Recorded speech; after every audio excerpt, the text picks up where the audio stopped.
이 교육열 자체를 한국의 문화라고 볼 수가 있겠습니다. 뛰어놀거나 소리를 지르거나 좀 말썽을 피워도 좀 두고 보시는 편이죠. 부모처럼 나를 다른 사람들이 인정해주지 않았을 때 자기의 불안이라든지 우울, 좌절이 더 클 수 있죠. 자, 안녕하세요. 영교시 부메어 김성호 교수입니다. 예전 1996년에요. 독일의 세계적인 석학 위르겐 하머바스가 방한했을 때 우리나라 학자들은 그에게 이렇게 물었다고 합니다. 자, 한국의 사회 상황을 해결하기 위해서는 어떻게 해야 할까요?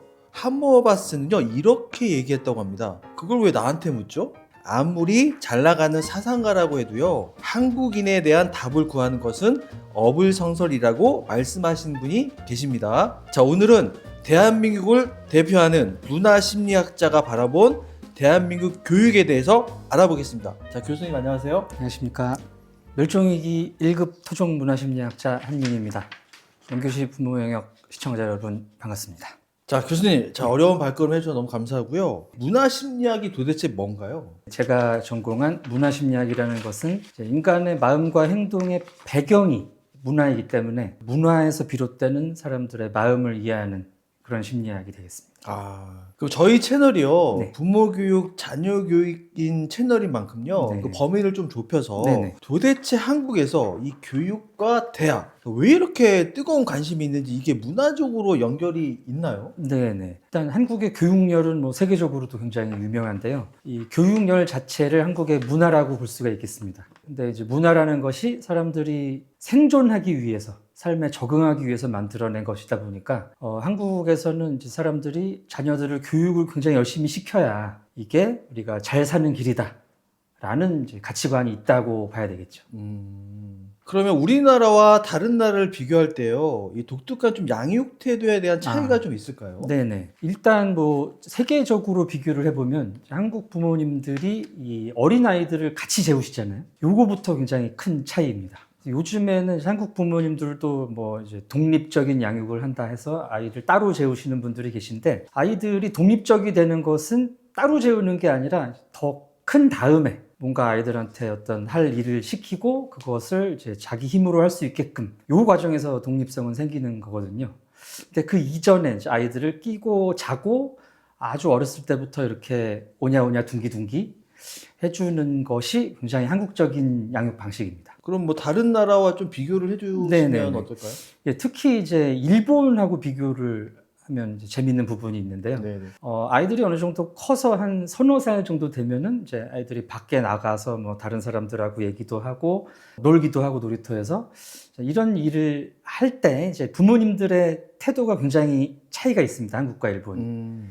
그래서 예를 들면 이제 한국 부모님들은 애들이 놀이터 나가서 논다, 마트에 간다, 식당에 간다 그랬을 때 아이들이 뛰어놀거나 소리를 지르거나 좀 말썽을 피워도 좀 두고 보시는 편이죠. 또 놀아라, 뛰어다녀도. 그렇죠. 주변 어른들이 좀 나무래거나 하면은 왜 길을 죽이냐 우리 아이를, 이런 식으로 나오시는데, 일본 부모님들은 굉장히 엄격하다고 볼 수가 있습니다. 놀이터에 가도 일본 놀이터의 풍경은 굉장히 조용하고요. 아이들이 그네 같은 것도 정해진 방법대로만 타고 놉니다.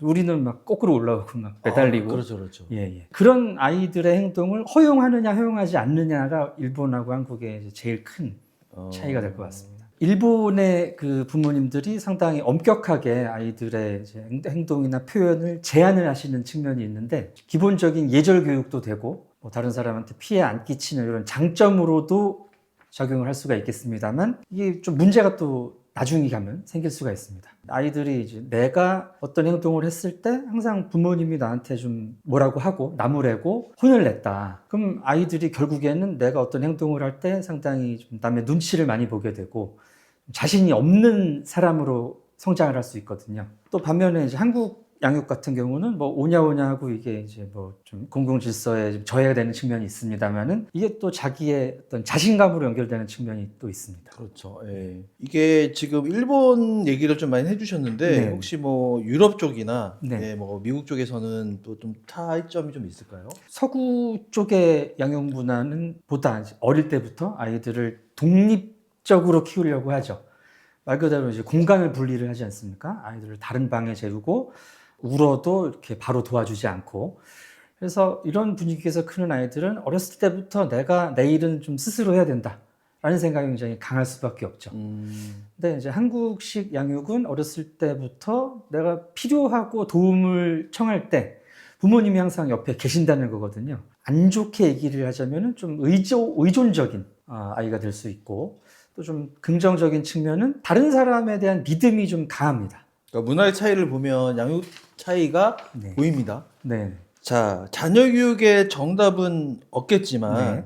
교수님이 보시는 그 영유아 자녀를 둔 부모님들의 그 음. 문제적인 양육 태도가 혹시 네. 어떤 것이 있는지 좀 말씀해 주시겠어요? 예. 에릭슨이라는 발달 심리학자가 계신데, 이제 이분이 그 아이들의 발달 단계를 몇 단계로 구분을 하십니다. 2~3살 정도 됐을 때를 자율성 대 수치심이라고 명명을 하고, 4살에서 7, 8살까지를 주도성 대 죄책감이라고 이제 명명을 하시는데, 한국 부모님들은 이 시기에 아이들의 자율성과 주도성 쪽에 초점을 많이 맞추세요.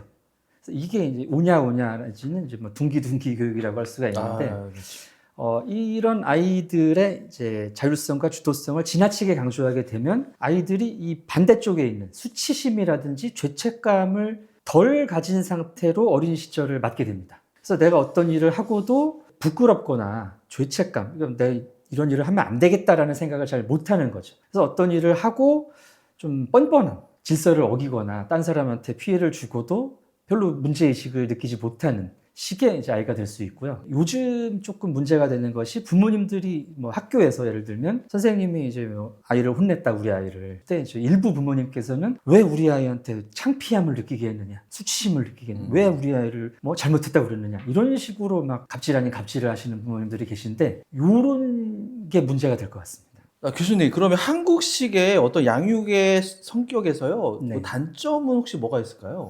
오냐오냐라든가 이제 내가 하는 일을 다 긍정적인 피드백을 받고 성장한 아이들은 이제 자기에 대해서 굉장히 자신감을 갖게 되겠죠. 그래서 이게 일단 이제 좋게 작용할 수가 있습니다. 나를 믿고 어떤 어려움이 있어도 좀 이겨낼 수 있는 이런 힘이 되기도 하고요. 근데 이게 좀 과하게 되면은 내가 되게 그 대단한 사람이다라는 생각이 너무 지나치다든지, 아니면 부모처럼 나를 다른 사람들이 인정해주지 않았을 때 자기의 뭐 불안이라든지 우울, 좌절이 더 클 수 있죠. 특히 한국 부모님들의 이제 양육 태도가 초등학교 졸업을 기점으로 굉장히 드라마틱하게 바뀝니다. 어렸을 때는 그래도 뭐 놀아라 많이, 네가 하고 싶은 거 해라 이런 식으로 얘기를 하시다가 중학교 가면서 갑자기 이제 입시 위주로 모두가 확 바뀌거든요. 그러면서 이제 갑자기 내가 하는 일이 다 옳지 않는 것처럼 느껴지고, 내가 하는 게 어떤 기준에 도달하지 않는 것처럼 느껴지고, 이 아이들을 더 불안하고 더 좌절스럽게 만들어가는 것 같습니다. 교수님, 우리나라는 예전부터 네. 입신양면해야 되고 어. 좋은 학교를 가야 되고, 네. 왜 이렇게 이런 거에 목숨을 거는 겁니까? 우리나라의 신분 제도가 다른 나라에 비해서 비교적 유연했기 때문인 것 같습니다. 조선 같은 경우는 공식적으로는 이제 양민들도 과거를 보면은 급제를 해서 이제 양반이 될 수 있었고, 또 이제 구한말 이렇게 현대사를 지나면서 비교적 한국 사회는 개인이 노력을 한 만큼 신분이랄지 어떤 자기의 삶의 조건이 많이 변화할 수 있는 사회였죠. 그렇기 때문에 교육이라는 가치관으로 연결이 된 것 같습니다. 그 많은 학자들이, 또 많은 교수님들이 한국 교육에 대해서 문제가 있다고 얘기를 하시죠. 네. 근데 저는 그 문화심리학자가 바라본 한국 교육의 문제점은 어떤 시각으로 보시는지, 혹시 그리고 그에 따른 대안은 있을까요? 일단 이제 공부를 강조하고 노력을 강조하는 거는 어쩔 수 없는 현실이라는 생각이 듭니다. 이제 문제는 노력을 너무 절대화하는 측면이 좀 있죠. 노력이 100% 나의 성취로 이어지지는 않는다라는 거잖아요. 그렇죠. 노력은 내가 어느 정도는 반드시 해야 되는 거고 기본이지만, 내가 노력을 100만큼 해서 100만큼 성과가 주어지는 것은 아닌데, 이 부분을 좀 어른들께서 아이들한테 잘 가르치실 필요가 있지 않나, 그렇게 생각이 됩니다. 사실 과정이 아름답다고 해서 대학에서 평가해 주는 부분들은 아니니까 네. 이거는 오직 결과로 승부를 내야 되는 게 네. 공부인 것 같기도 합니다. 교수님, 작년에 사교육비가요 무려 27조 원이나 됐다고 합니다. 그러니까 오직 대학을 가기 위해서 자퇴한 학생은요 23,000명이나 된다고 하고요. 이렇게 한국에서 엘리트 사회의 진입에 몰입하는 또 문화적 어떤 요인이 있을까요? 우리 역사에 가까웠던 조선시대가 이제 관료제, 엘리트 관료제 사회였기 때문에 그 문화가 이어지는 것 같기도 하고요. 또 지금도 이제 뭔가 사회에서 성공하고 권력을 갖고 부와 명예를 한꺼번에 줄 수 있는 방법이 얼마 전만 해도 뭐 법대에 가가지고 이런 루트를 타거나 이제 최근에는 의대로 바뀌었습니다면은 그런 이제 소수 엘리트 쪽으로 그런 길이 제한돼 있기 때문인 것 같고요. 내가 한국 사회에서 성공하고 부와 권력을 가지기 위해서는 그 길밖에 없다. 그 생각이 만들어내는 현상인 것 같습니다. 교수님, 근데 결국 교육은요, 네. 내 삶의 가치를 찾고 행복하고 뭐 이런 거를 찾는 거고요. 네. 대한민국에서 부모와 자녀가 진짜 행복해지는 방법이 있을까요? 문화가 하루아침에 바뀌긴 되게 어렵겠죠. 그러나 부모님들이 끝까지 붙잡고 가셔야 될 부분은 자녀에 대한 믿음.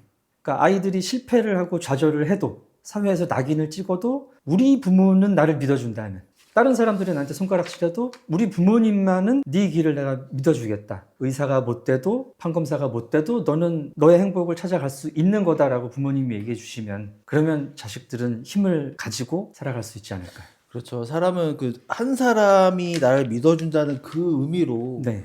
역정도 극복하고 살아갈 수 있는 힘이 되는 것 같습니다. 자, 교수님, 끝으로 우리 이 영상을 보시는 영교시 부모 구독자분들에게 네. 자녀 교육에 대해서 하고 싶은 말씀이 있으실까요? 우선 이제 자녀를 믿어달라는 말씀. 그래서 우리 아이들이 부모님이 보시기에는 당연히 못 믿었고 능력이 부족해 보이고 하지만 아이들에게는 힘이 있습니다. 그 힘을 갖게끔 키우셨어요, 이미 부모님들이. 자기의 삶을 스스로 찾아갈 수 있는 힘을 가진 아이로 키우셨다는 부모님을 스스로 믿으실 필요도 있고요. 그런 그 믿음을 보여주시는 부모님들 되시기를 부탁드리겠습니다. 지금까지 그 대한민국을 대표하는 문화심리학자 한민 교수님 모시고요. 대한민국 교육에 대한 이야기를 나눴습니다. 자, 이상으로 영교시 부모역 김성권 교수였습니다. 감사합니다. 감사합니다.